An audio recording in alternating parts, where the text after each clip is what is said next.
Pessoal, vamos falar sobre nível de requerimento de naturalização, cidadania americana.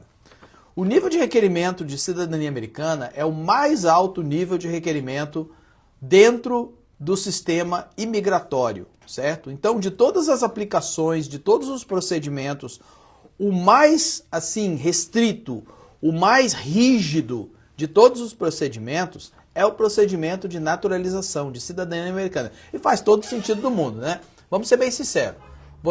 Uma vez que você se torna cidadão americano, você tem literalmente todos os direitos de um americano nato, com raríssimas exceções descritas na Constituição. Principalmente que se você não é americano nato, você não pode concorrer a presidente. Mas, por exemplo, você pode se tornar um deputado, você pode se tornar um membro de um comitê do Congresso, você pode se tornar um secretário de Estado, você pode se tornar um senador, né? Lembrando que durante o governo Clinton, por exemplo, havia uma secretária de Estado, o governo Bill Clinton, né? Nos anos 90, a secretária de Estado ela era polonesa.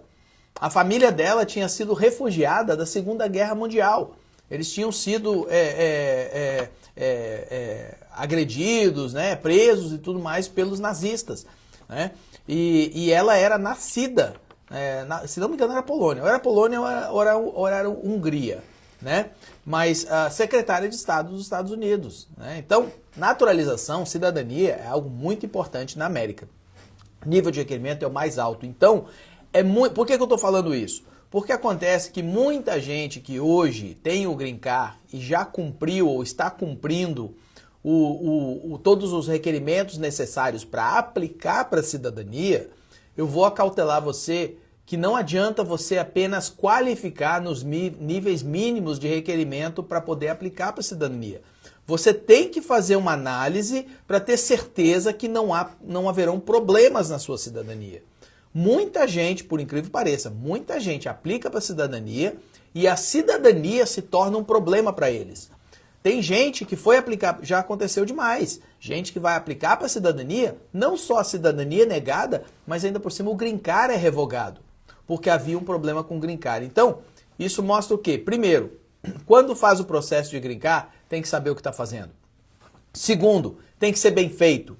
Terceiro, quando for fazer a cidadania, tem que fazer uma análise nova do seu processo de Green Card para ter certeza que não houve nada de errado, nenhuma informação incorreta, nenhuma resposta incorreta ou incompleta, porque isso pode ser considerado como fraude migratória. E aí eles negam a cidadania e revogam o Green Card, colocam você em deportação. Vai por mim. Já aconteceu demais. Eu conheço uma pessoa que 3 anos atrás aplicou para a cidadania. 3 anos atrás aplicou para a cidadania foi negada, o Green Card foi revogado, a pessoa foi colocada em processo de deportação, depois de 10 anos nos Estados Unidos. Então, é muito importante que você tenha uma pessoa que sabe o que está fazendo quando faz a cidadania. Pedidos de imigração em geral, eu quero falar sobre isso. Pedidos de imigração em geral. Muita gente fazendo muito pedido nesse momento. Pessoal, pedidos de asilo, mudança de status, EB2, EB3, todas essas coisas, elas têm que ser feitas, primeiro, elas têm que passar pelo crivo de que é uma aplicação de boa-fé. Uma aplicação de boa-fé é uma aplicação que uma pessoa razoável acredita que ela tem uma chance razoável de ser aprovada.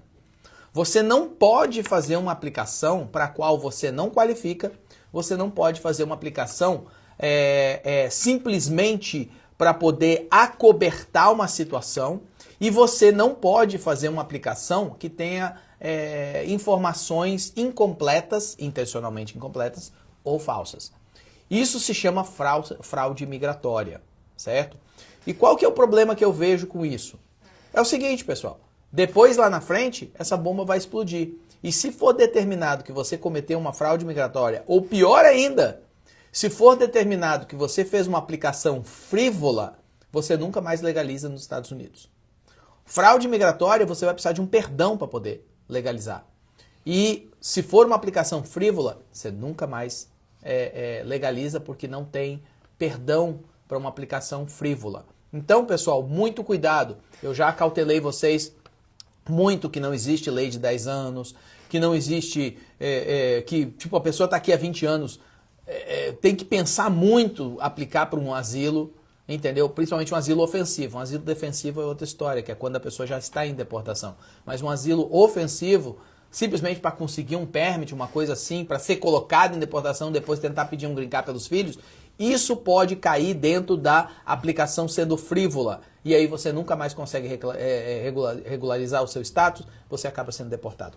Ok? Então, muito cuidado com pedidos de imigração em geral. Tem muita gente vendendo gato por lebre. Gente por aí vendendo EB2, EB3 para quem está fora de status, quem está ilegal. Não pode fazer, não tem como fazer. A não ser que a pessoa que está aplicando para o EB2 ou EB3 tenha uma mãe ou um pai que tenha um green card.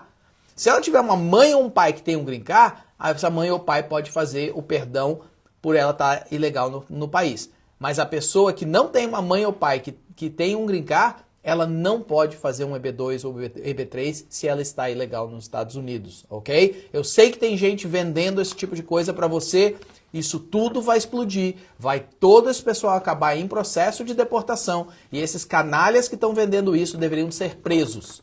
E se tiver advogado vendendo isso, você pode mandar e dizer que fui eu que falei, que deveria de estar preso na cadeia fazendo esse tipo de coisa, ok?